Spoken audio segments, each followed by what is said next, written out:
Now, when you're coding in projects, you want to make comments on your code. Okay, like this is standard. Now, there is a difference between just like putting code up to learn and then like if you had a project, I think this is worth keeping. You know, I might do something like this after this plot. You know, this plot reveals that linear regression is the wrong machine learning model for this data set. The data set requires classification. You don't need to type this in, but let's use logistic regression instead. And why am I doing this? Again, so if you have like a project notebook and you want to keep this information, because there's value in the information. Don't think like there's only value when you're like having something positive. When you show something that needs to be changed or the why it doesn't work, there's value to that, right? Okay, so motivating, we're going to use logistic regression. Here we go. Okay, we've already established our X and our Y in the previous coding video here at the top, okay? And let's start. So first thing to do is we need to import the model. Okay, so how do we do that? Okay, so from sklearn dot, ooh, guys, it's linear model. And the reason why I do that is because that might seem weird to you. Import logistic regression. Let's make sure I have that right. You know, you can always, we don't want CV here. Just regular, it worked. Okay, so it's not linear, it's not a straight line, but it is a curve. And believe it or not, there aren't a lot of curves in machine learning, but this actually does sort of like use a curve. So it's in the linear model library, if you like. I mean, that's where it is. Okay, so next one. So we're going to initialize the model. The steps here are just the same. It's just a, you know, different model. And so we set model equal to logistic regression. Note that like, you know, I'm picking the variable model, which is standard. So right, there's choice there. Now we fit model to data. This is our key step. And so model.fit x comma y. This is that point where the weights are going to be randomized. They're going to be summed. They're going to be put through the sigmoid. The loss is going to be computed. The weights will be updated. That's one iteration. And it's going to go through many iterations until there's convergence. Now, after it converges, we need to find out, we're going to score the model. Okay. Now the score here is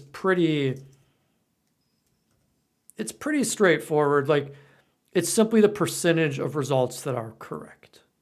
Okay.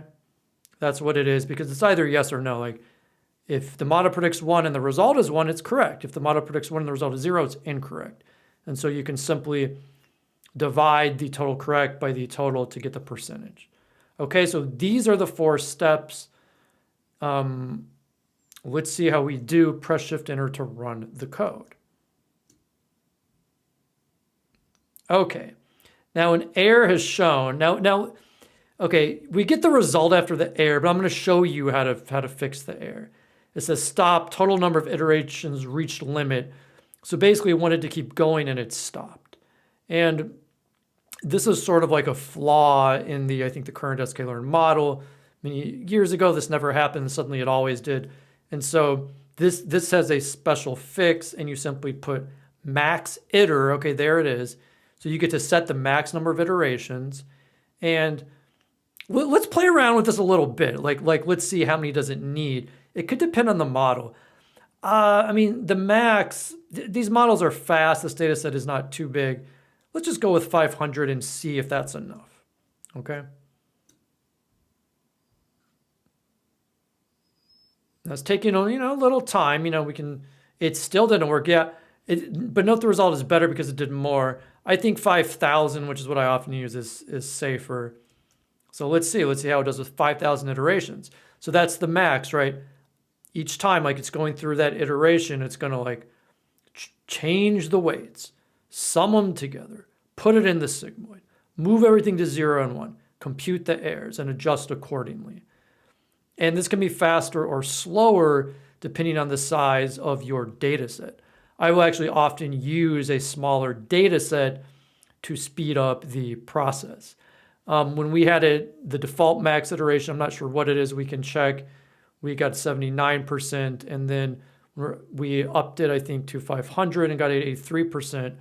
So let's see how we do here. Hopefully it'll converge soon. When you're working in Colab, hopefully you can see at the bottom here, it does show you how long the code is taking to run. And I can tell you, okay, this has less to do with the logistic regression model and more, wow, it still didn't converge. That's shocking. But the score is better. Okay, we're just going to leave it like that. Okay, based on my experience with this, let me just check one thing. Let me check this shape. So there are 32,560 rows, which is standard, 93 columns, which is bad. It's not bad. So it's a little surprising, to be honest. Like, I've used this a lot, and often it'll be quick. Okay. So, but this is also the reality of some of the machine learning. It's like, you're starting to push some of the limits of the computations here. And so we get a very respectable 84.5%, meaning 84.5% of the data is actually correct.